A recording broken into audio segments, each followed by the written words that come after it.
Giving Tuesday is all about celebrating generosity. And we're here to tell you that you have a chance to give back to a local nonprofit that means something to you.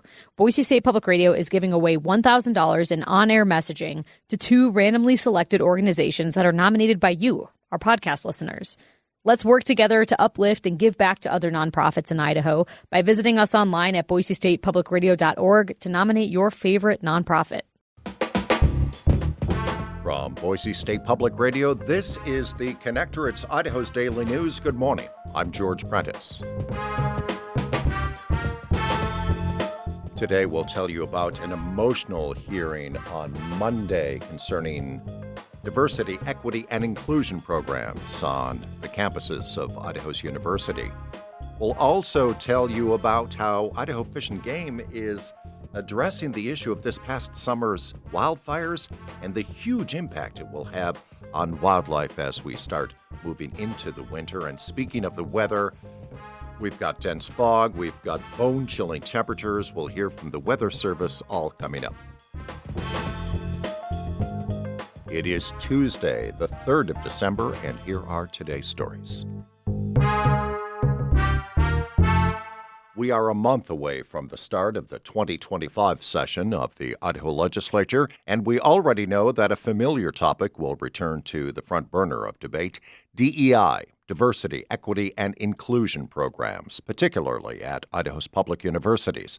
The legislature's DEI working group met yesterday at the Capitol, and there they heard from Joshua Whitworth, Executive Director of the State Board of Education. He said the board was working on 3 proposed resolutions, beginning with a proposal to restrict DEI programs. The ideology is kind of this movement that focuses and forces a focus on maybe, let's call it diversity that says you must accept this, versus a diversity that says we have differing opinions. But a member of the panel, Minority Leader and Democratic State Senator Melissa Wintrow, pushed back at efforts that she said could ultimately harm students in need of acceptance. And when you said, does a man know that they could get help at a women's center? I have personal proof that they can. I was hired at Boise State as their first full-time women's center director.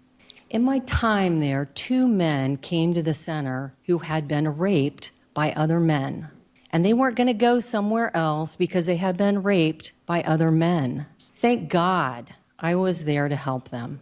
My thought is when Boise State changed the name from the Women's Center to Gender Equity is because they were trying to extend to men and anyone else who didn't identify in a certain way. And I would encourage you to talk to students, because that's who's contacting me, and they're scared about the things that you're denying them, and they might leave. But that is inappropriate to make all these decisions without the input of students. Yesterday, Whitworth from the State Board of Ed said proposed policies could ban any central office, policy, procedure, or initiative dedicated to DEI programs. Those proposals are expected to come before the State Board of Ed in the new year. Idaho can now enforce its so-called abortion trafficking laws. That after the 9th Circuit Court of Appeals overturned a previous lower court decision on Monday. Idaho's abortion trafficking law makes it illegal to assist or transport a minor out of state for an abortion without parental consent, a crime punishable by up to 5 years in prison. Idaho's statute defines the crime of abortion trafficking as helping procure an abortion-inducing drug for an unemancipated minor. Morning commuters are being met by some bone-chilling temperatures and some dense fog, too. Let's bring in Stephen Parker at the National Weather Service. It is cold, yes, and it's a damp cold. For a lot of folks, that makes it hit even a little bit harder. And I even noticed a bit of fog as I was driving in. Can I assume that other people may run into that as well? Yes, indeed. There's a dense fog advisory out this morning. Fog's been the worst from Nampa to Caldwell, Meridian up to Ontario.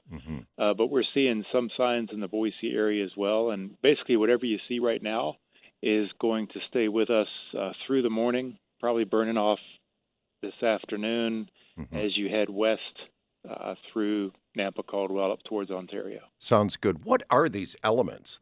We seem to be stuck in this current pattern. We are, yes. We have what's called an upper-level ridge which is an area of relatively warm air aloft, and that makes the atmosphere very stable. In other words, air near the surface can't rise. It can't get up and out. So it results in an inversion with cold air trapped underneath warm air aloft. Wow. And we have been in this pattern for days now. It looks like it's going to last at least into Friday, perhaps into Saturday. What might get us out of that? Well, there's signs this morning in some of our newer model runs that we'll get a strong enough trough in here sometime between Sunday and Monday. A strong enough cold front that will accompany that trough to bring in northwest winds and scour this air out. At least we've got our fingers crossed here, because I know folks would like to see that happen. Okay, the operative word there is scour. Scour, yes. Well, look, one of our favorite words. That's Stephen Parker at the Weather Service. Idaho's Fish and Game will be on hand tonight in Garden Valley to address the many questions about how this past summer's massive fires will affect mule deer, elk, and other animals in our region. James Dawson reports. The Paddock Fire burned nearly 190,000 acres north of Emmett, which is prime overwintering range for a quarter of Idaho's mule deer, according to Fish and Game. Regional Wildlife Manager Ryan Walrath says staff is monitoring herd movements and whether the animals will pack on enough pounds to survive the winter. They usually linger in those areas, foraging as they go, but with some of these fires, they might be moving through that transition range and ending on wintering range a little bit faster this year in some areas. Walrath says this summer's fires burned food supplies that mule deer rely on more so than elk. Fish and Game has not yet decided whether supplemental feeding might be needed to keep these animals alive over the next few months. The agency will talk more in depth and take questions from the public at a town hall meeting tonight from 6 to 8 p.m. at Garden Valley High School. James Dawson, Boise State Public Radio News. And that is today's episode of The Connector. I'm George Prentice. I'll see you back here on Wednesday. You should know that The Connector is brought to you every day on demand because of listeners like you who make a gift to Boise State Public Radio. You can be one of those people. On our website, click the donate button. $1 a week. It helps make local stories, interesting discussions, and all of our coverage available to everyone. And for now, thanks for listening.